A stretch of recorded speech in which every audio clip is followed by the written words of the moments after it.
Praise be to God. The Lord is good and is worthy of all praise. I was just thinking that as we're approaching the new month, that we need to just remind ourselves what God says about us and what God says about new seasons. I'll be talking about three things. One is that we need to plan in detail, that you need to plan what do you want to achieve, what do you want to do in life. So those things are important, that we need to just be focused and learn to learn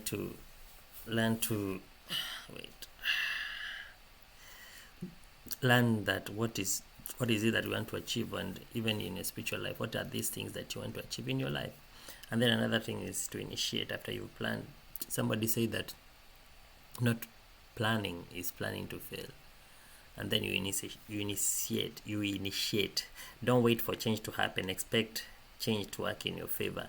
So don't wait just changes to happen, but you should know that you are the one to initiate those changes, and then plan to change.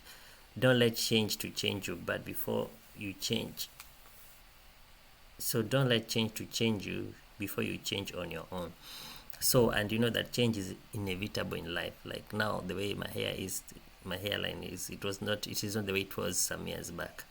I have to have some, I couldn't even trim it to box and all that time. So, and then pray to God daily, and then God will interrupt your schedule. Allow God's will to schedule you.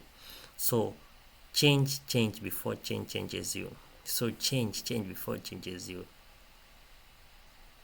So in life, we find that there will be changes in our lives. So we ought to allow change and face it.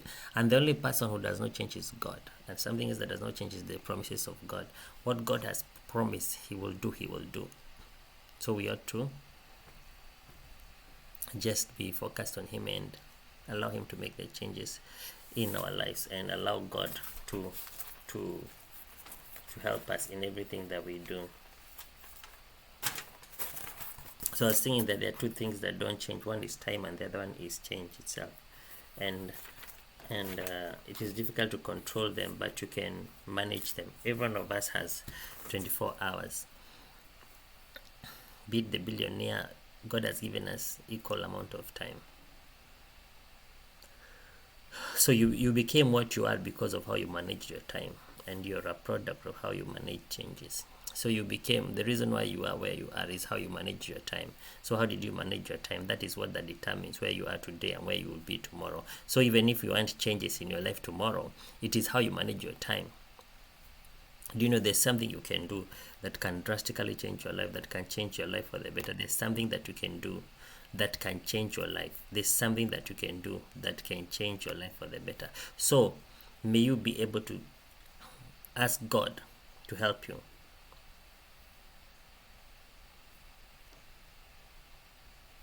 And every one of us, you were brought here on earth to complete a task.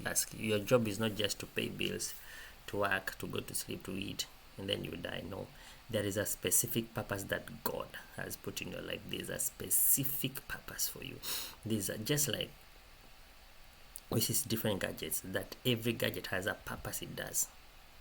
And it's the manufacturer or the designer knows the purpose of that job, that this job is in the marketplace because of doing a certain thing. So even in our lives, there's that specific job that God has ordained that we may be able to do those things. So know what is it that God has called you to do. What is that specific purpose that God has called you to do? And as God helps us, we shall be able to do according to His will, according to His riches in glory. You are called to fulfill a certain purpose. You are called to fulfill a purpose in life. You are called to fulfill a purpose in life. There's a specific purpose that God has ordained that you may fulfill. So know that God has created your life. Job 14 verse 5 says that since His days are determined, the number of His months is with you. You have appointed His limits so that He cannot pass. Look away from Him that He may rest, till like a hired man, He finishes his day. Sorry. Being old does not mean that you're blessed. If you live to be 99 and you just died without impacting the world, then there's nothing you did not impact your generation. Jesus lived just to be 33 years, like physically on earth. Just 3 years, and he was able to do a lot of things. So it is not the amount of years you lived, it is the what you leave to the society. It is how did you impact, it is what did you give of your talents, of your resources. What is it that you gave? It is not what you contribute to humanity. It is what you contribute to humanity that will count, not what you gather, not what you took away from people. I think some of us can remember, we remember some politicians who were so good and they were rich and they had a name. But later in their lives, we see them like ending up either bankrupt, their things their belongings are confiscated and all that. So it is not about how much you gather and you carry all those things and bling blings and no, but it is what you influence. I like what Pastor Coben is doing, that he's just built a ministry and his ministry is just based on giving, and that has impacted people. And he tells people that if you have one unga and you can afford an extra one, then you can just take the one extra too, that people may be able to enjoy it.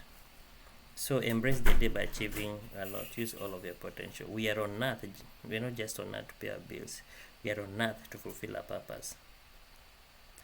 What matters is how you impact the world. It is how you impact the world. So how do you impact the world today?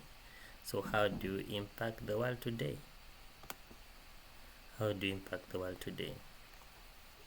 So know that you are created for a purpose. You are created you may influence the earth. You are created that you may do as earth. So may you go and shine and make your purpose count in life, in Jesus' name.